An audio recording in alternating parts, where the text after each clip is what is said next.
ఈరోజు దేవుని మందిరం ఇంటి ప్రక్కలో ఉండి దేవుని మందిరానికి రాలేకపోతున్నావు. 4 అడుగుల దూరంలో ఉంది దేవుని మందిరం, రాలేకపోతున్నావు. 10 అడుగుల దూరంలో ఉంది దేవుని మందిరానికి రాలేకపోతున్నావు. ఎంత దుర్దిస్థితిలో నువ్వు బ్రతుకుతున్నావో ఆలోచన చెయ్యి. దేవుని మందిరాన్ని నువ్వు ఇంకా చులకనగా చూస్తూ దేవుని మందిరానికి ఎప్పుడో ఒకప్పుడు వెళ్ళొచ్చులే, ఏదో ఒక టైం వెళ్ళొచ్చులే, ఈ రోజు కాకపోతే రేపు వెళ్ళొచ్చులే అని నువ్వు అనుకుంటున్నావేమో.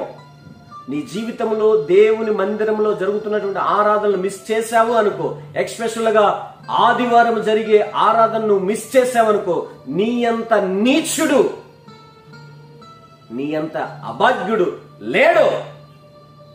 ఆదివారం ఇచ్చింది దేవుడండి, నీకు సెలవిచ్చింది లక్షణంగా మాంసాలు వండుకొని తిని నిద్రపోవడానికా కాదు.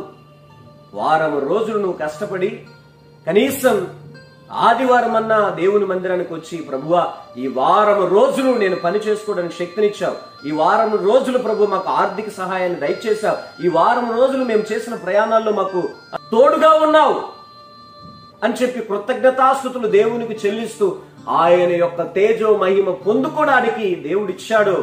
నువ్వు వండుకొని తిని నిద్రపోవడానికి కాదు. అపవాది వేసినటువంటి ఆ మనోనేత్రాలకు, ఆ గుడ్డితనంలో ఇంకా బ్రతుకుతున్నావేమో. My dear sister, my dear brother, కాదు, దేవుని మందిరాన్ని మిస్ చేసుకుంటున్నావేమో, దైవ ఆరాధన మిస్ అవుతున్నావేమో. ప్రభు వారు నీతో కూడా మాట్లాడుతున్నారు. నీ జీవితంలో ఆదివారపు ఆరాధన మిస్ చేసావా, నీ అంతటి అభాగ్యుడు వేరు ఎవరూ ఉండరు.